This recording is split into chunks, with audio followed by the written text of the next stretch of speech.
All right, so in this presentation, we're going to look at two things. First one's the age of chivalry and knighthood, and so basically knights and what was expected of them, and also the role of women in the Middle Ages. And then we're also going to look at the power of the church and the rising power of the Catholic Church during this time period. All right, so first off, knights, it really came from Charles Martel. We mentioned him in a previous presentation. Charles Martel's nickname was Charles the Hammer, and he's the one that defeated the Muslims in the Battle of Tours in France. He's basically the one that single-handedly kept the Muslims from taking over all of Europe and making it a Muslim continent. So as he saw the Muslims fight on horseback, he came up with the idea of the knight, basically. And what really allowed this to happen was the development of the saddle. So once you had saddles, a warrior could sit on the horse, much better so than being bareback, and actually could hang on while fighting in battle. And so knights, basically, they were expected to fight about 40 days a year, and they fought for money, and so they had to buy their own horse, their own equipment, weapons and things like that. So it's up to them to buy all those things. And then, of course, they're rewarded fiefs, so a piece of land, for their work and service and things like that. And then, of course, when they weren't fighting, they were training or also helping train their squire or their page that they had with them as well. All right, then the code they were supposed to follow is called the Code of Chivalry. And basically what they had to serve is really three masters: the earthly feudal lord, which is the one that who they're supposed to defend and protect, and then the heavenly lord, which of course is God, and then his lady. Now keep in mind that's singular. It's supposed to have one lady, not many. And generally speaking, the knights did not hold to these codes. They tend to really just be self-seeking. They were really harsh against the peasants, a lot of raping and pillaging in the villages and things of that sort. So they weren't really necessarily respectful. And of course it says there that knights are supposed to protect the weak and the poor instead of exploit them. And they usually exploited them more so, and expected to be loyal and brave and courteous, but again, mainly failed at that for the most part. Now, if the knight disregarded the code of chivalry, and this is more so like if they did it in such a way that really was in the public eye, then this is what would happen to them. They would take their armor away, strip it from them. They would crack their shield, break their spurs, and then somehow break the sword over their head. And then they would actually put the person inside a coffin, take them inside the church, and have a mock funeral. Of course, they'd let them out of the coffin after that. But the point is to publicly shame them. So basically, they would have to move to a different village or to a different area after that. But of course, that would be something if it happened in the public eye to where they needed to shame them that much. And then they did do war games or tournaments, just like you see in medieval times, except it was real. And they did this again in order to make money, basically, so they could get better weapons and stuff like that. Now, of course, people did get severely hurt in the tournaments, sometimes killed, but that wasn't the goal of those games. The goal was basically to practice and get money and things like that. All right, and then fighting during this time period, of course, there's castles everywhere. I mean, if you go on a road trip in Europe, you'll just see castles all over the place. Some were big, some were small, but the castle, of course, was there to protect all the people and the peasants and all that. So when you're under attack, you go all hide behind the castle walls. And then if you're in the castle, some things you can do to your enemy is do things like pour boiling water on them, hot oil, and then you could shoot some arrows that are lit on fire so that way you could burn them to death. Pour molten lead on them, which will melt them basically, things like that. And they would dump these things through things in the castles on the walls called murder holes, which is called that because that's what you're basically doing through there, is dropping things on people and killing them. And then archers would also fire waves of arrows upon their enemies from the walls as well. And then if you're attacking the, get rid of that Facebook notification, there we go. If you are attacking the castle, then you would use like a siege tower, which you've seen Lord of the Rings. Then, it's a big tower they put up against the wall, and then it hooks onto the wall, and they climb up over it. Battering ram, which of course is used for knocking down the door, and then the trebuchet or the catapult. And there's all kinds of things that would catapult at the castle. Pots of burning lime, get their eyes and things like that. Boulders, obviously, knock down the walls. Severed human heads. Obviously, that's psychological warfare. When you see your friend Jimmy's head, coming right at you, that's going to scare you. Captured soldiers, and while they're alive, at least for that last little bit. Then diseased cows, and that's going to be your first really like biological warfare. You need to take a big old fat cow and then throw it over there, and it's going to splatter everywhere. And then dead horses as well. And again, that's It's also going to be psychological as well, and just all the blood and how gross everything is coming at you. All right, literature during this time period. So, looking at the literature during the Middle Ages, it really idealizes women.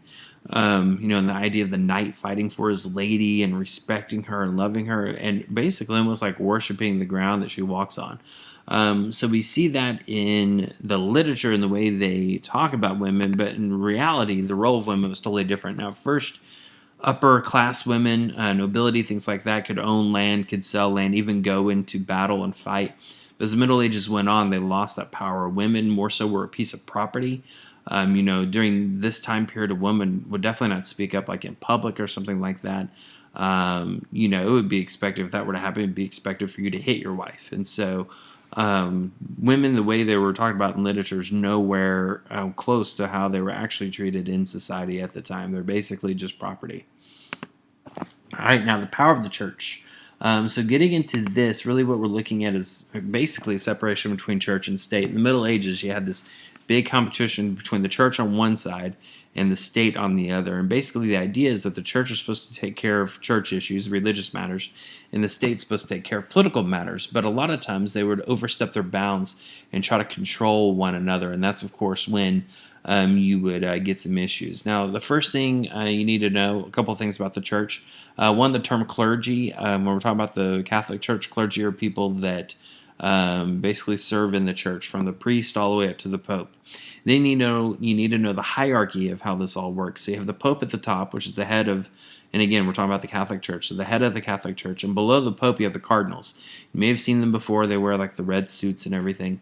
The cardinals mainly work there at the Vatican and live there, a lot of them. And they're the ones that help oversee large regions of the church, basically around the world. And then you have bishops under that, and bishops are going to be over much smaller regions. So like you have a bishop over North Texas, and then that bishop is responsible for supervising all of the priests at all the individual churches throughout North Texas. And so all the priests have to answer the bishop answers to a cardinal, the cardinal answers to the pope. So that's basically how that hierarchy works for the most part.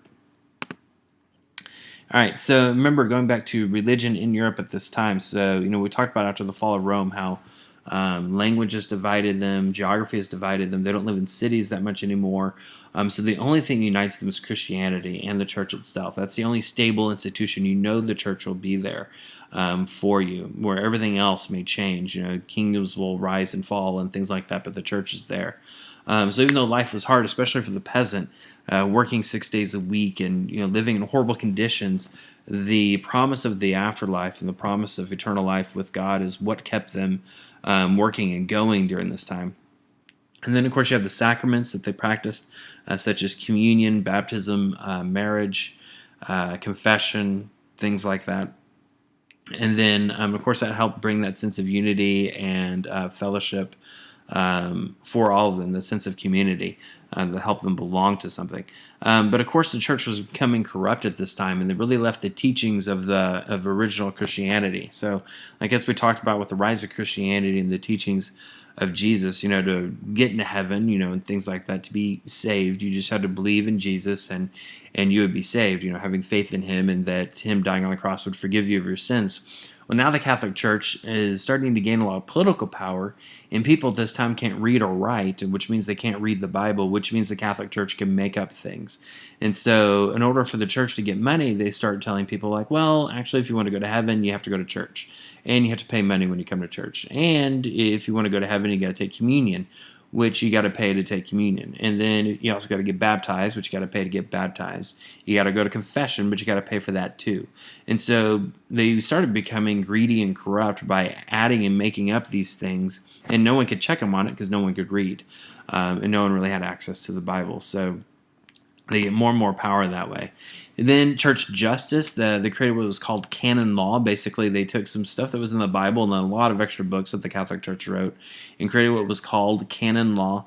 And this is how they basically enforced church power throughout Europe. And this is especially true against the kings and stuff like that at the time. And the two most important weapons that the Pope had that you need to know are excommunication and interdict.